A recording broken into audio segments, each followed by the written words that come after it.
विचित्र जंगल का रहस्य। बहुत समय पहले की बात है। एक घना जंगल था जो चारों ओर से पहाड़ों से घिरा हुआ था। इस जंगल को लोग विचित्र वन के नाम से जानते थे। कहा जाता था कि इस जंगल में जाने वाला कोई भी व्यक्ति कभी वापस नहीं आता। लेकिन फिर भी इस रहस्य को जानने की उत्सुकता हर किसी के मन में रहती थी। एक दिन एक साहसी युवक, जिसका नाम अर्जुन था, ने इस जंगल में जाने का निश्चय किया। अर्जुन एक बहुत ही बहादुर और बुद्धिमान व्यक्ति था। गांव के बुजुर्गों ने उसे जंगल में जाने से मना किया, लेकिन अर्जुन ने कहा, मैं इस जंगल के रहस्य को जानकर ही लौटूंगा।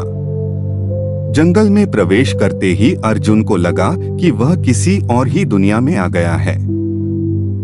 पेड़ बहुत ऊंचे और अजीब थे और हवा में एक विचित्र खुशबू फैली हुई थी। चलते चलते अर्जुन ने देखा कि एक हिरण उसकी ओर देख रहा है।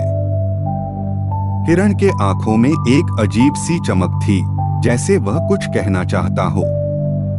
अर्जुन ने हिरण से कहा, हे हिरण, क्या तुम मेरी मदद करोगे? मैं इस जंगल का रहस्य जानने आया हूँ। हिरण ने धीरे से कहा, इस जंगल का रहस्य जानने के लिए तुम्हें अपनी सबसे बड़ी कमजोरी को पहचानना होगा और उसे हराना होगा। अर्जुन चौंक गया। उसने सोचा, मेरी सबसे बड़ी कमजोरी क्या है? लेकिन उसे कुछ समझ नहीं आया। वह आगे बढ़ता गया।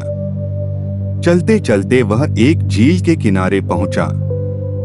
झील का पानी बिल्कुल साफ था, जैसे आईना। अर्जुन ने झील के पानी में झांका और अचानक उसकी परछाई गायब हो गई। उसी पल झील में से एक आवाज आई, अर्जुन, तुम्हारी सबसे बड़ी कमजोरी तुम्हारा अहंकार है। जब तक तुम इसे नहीं हराओगे, तब तक इस जंगल का रहस्य नहीं जान पाओगे।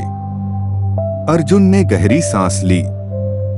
उसने अपने जीवन के बारे में सोचा, उन क्षणों के बारे में जब उसने अपने अहंकार के कारण दूसरों को दुखी किया था। उसने अपनी गलती स्वीकार की और मन में प्रण लिया कि वह अब से अहंकार को त्याग देगा। जैसे ही अर्जुन ने यह सोचा, झील में से एक प्रकाश निकला और चारों ओर फैल गया। अचानक जंगल के पेड़ और पौधे हरे भरे हो गए और चारों ओर फूल खिल गए। अर्जुन ने महसूस किया कि वह जंगल के असली स्वरूप को देख रहा था। हिरण फिर से उसके सामने आया और बोला, अर्जुन, तुमने अपनी कमजोरी को पहचान लिया और उसे हराया है। यही इस जंगल का असली रहस्य है।